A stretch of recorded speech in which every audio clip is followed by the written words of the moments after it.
Hi everyone, Doug here. Welcome to yet another board game channel where we will be going into our first turn of Arkham Horror as we combat Ithaca in the cool air scenario. Right, first is of course upkeep. I think I'm just going to fold it into the movement phase. We'll just look at each character, see their setup, and then move them, rather than go over each character first and then jump around. So yeah, it's only the first turn, so my plan so far is only vague. But yeah, we'll have a look at our lead investigator, Michael McGlenn. Alright, here's Michael. It's the first turn, so of course we're getting to put our skill sliders anywhere we want to begin with. For now, I'm sending Michael towards our lone gate, because he does have the elder sign, so we'll send him off in that direction. We may have him detour when another gate shows up, because that gate is the one we have right now is a fairly easy one. It's the other dimension, which has no modifier when trying to close it. Anyway, so you can see I put him on a speed of 5, sneak of 1, because I'm trying to get him way to the other end of the board, and giving him sort of middle of the road fight will, lore and luck. So let's go to him on the board and do his movement. Right, here's Michael starting in Ma's boarding house. We're going to send him towards the gate.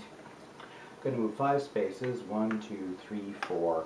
It's not quite going to make it, and we don't want to be on the streets because we'll lose the stamina. So we'll actually have him duck into Velma's diner. Not going to grab too many clues at the very beginning, because if we grab too many of them, then we have only 3 clues left on the board. Skids' fail story will kick in. So we're going to let him pick up a lot of clues to begin with. Speaking of Skids, let's have a look at his character, and then we will move him. Okay, Skids, again I've given him sort of middle of the road for his bottom 2 stats. Just giving him a low speed for now, because we're just going to move him towards the nearest clues possible so he can start working on his story. So yes, you can see how his stats currently are, and now we'll actually move him. Hey, Skids is just going to move 1 and 2 spaces and collect that clue. Where are we? From the Historical Society, which means we grab an extra clue from the supply and we will add it to his Seeking Answers story. We're trying to get 5 of them on there, so we're 1 towards that goal. Next up will be Zoe. Okay, here we got Zoe. We've given her a speed sneak of 3-2, fight and will of 2-3, lore and luck of 3 each, right in the middle. She needs to kill monsters for her story. However, the only monster currently on the board doesn't go into your possession when you kill it. In fact, leaves the game entirely, and you get a nifty item, but that won't actually help towards that. So I think we're actually going to let her pick up 1 clue, because she does have 4, and if we give her a 5th one, she'll be in a state that she can nip through a portal and close it when she comes back out. So let's go move her. Okay, she's starting in the train station. We're going to move her 1, 2, and 3. Pick up a clue at the unvisited aisle, giving her 5. So she is, yeah, in a good state to try to close a gate.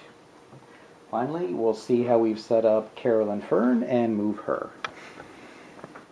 Alright, Carolyn's initial setup: speed sneak of 2 and 1, fight and will of 3 and 2, and lore and luck of 3 and 4.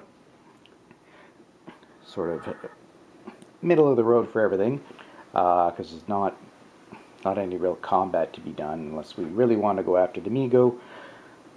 But we have other things we can do first, and yes, see what we're going to do with Carolyn. Carolyn, starting in Arkham, is simply going to move 1, 2 spaces to the Bank of Arkham. We're going to get her alone when her encounter comes around. So now we will go into the Arkham encounters and see what everybody runs into. Alright, starting with Michael again. He's hanging out in Velma's diner. We'll give the cards that we shuffle and see what he runs into. You spot a rat leaving the kitchen. Pass a will -2 check to convince Velma to bribe you $5 not to tell anyone. I would actually like to fail this, because this was the worst card. Because if Michael gains $5, he's automatically going to fail his personal story. So that's a will -2. It means we are just going to be rolling a single die. We actually want to fail this. We passed it, of course. Oh well. So much for Michael's story. That's really too bad. So he gets himself $5, but I suspect as a result it doesn't matter, because crime doesn't pay. Oop, let's see if I can get this to focus.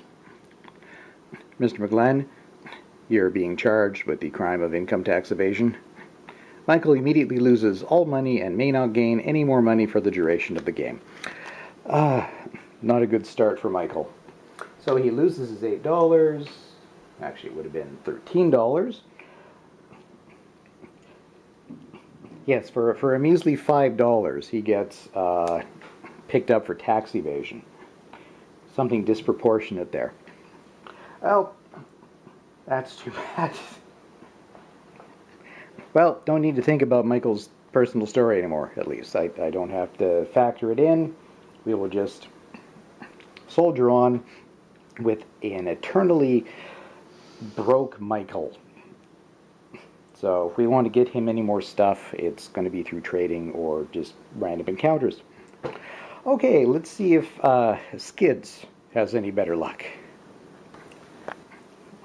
Alright, Skids is hanging around the Historical Society down at the south side.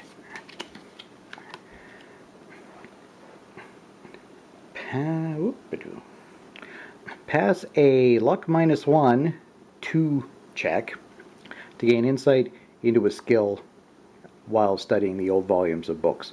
Draw 1 skill, but stay here next turn. Well, we'll see if we pass or not. His luck is 2. So he will do, it's a luck -1, so he'll be rolling 2 dice, and he needs success on both of them. If we fail this, I'm not too upset, because it means we won't miss a turn. Well, you know, a skill is good, but missing a turn. Yeah, and he did not get the information from the books. That could have gone worse. Alright. On to Zoe, who's hanging out on the unvisited aisle. Okay, let's see what Zoe runs into.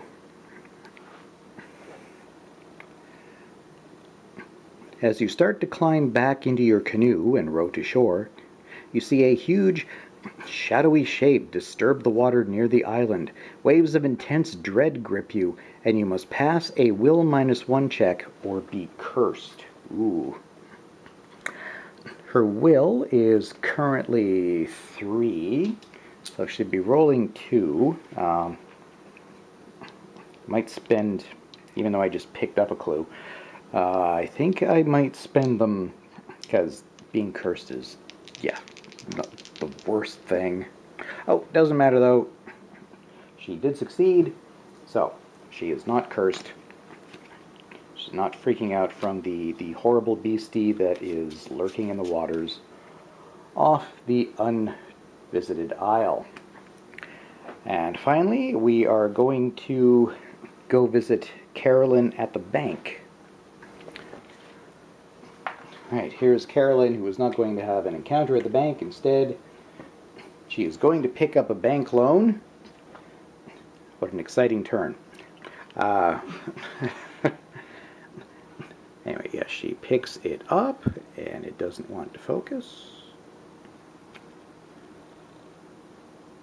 Oh, come on. There we go. So, gain $10 when you take this card. On every upkeep, we'll have to roll a die, and on a 1 through 3, either pay $1 or discard all our items. Can't get another bank loan this game if we fail that. And on any phase, we can pay the $10 back to get rid of this card. But then we're allowed to get another bank loan later on if we want. So we'll put that in her play area, and we'll give her $10. Which means next turn she'll be able to, we'll send her back to the asylum so she can pay $15 and get her cured into play, which will give us something good.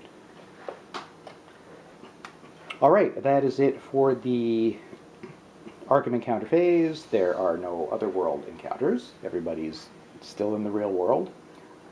Which means, yes, it's time for the dreaded Mythos phase.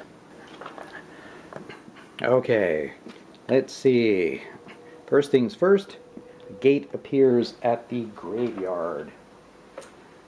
Just remember where the graveyard is. I don't have this board memorized yet. Okay, that's over Rivertown, so it's going to, unfortunately, scoop up that clue. And it is a gate to Relea. So yeah, I think we'll probably send Michael off to this one instead, because it is much harder to close that. So we'll use the Elder Sign on that. We add a Doom token to Ithaca, up to 2.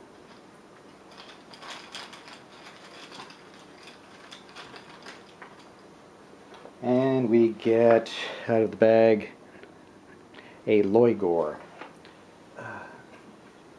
Pretty sure I hate these things. Oh yes, first of all, they're just flat out immune to any weapon, whether it be physical or magical.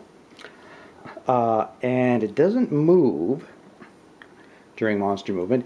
Instead, all investigators in this or any adjacent locations or street areas lose a sanity and a stamina, and they are rather tough to kill.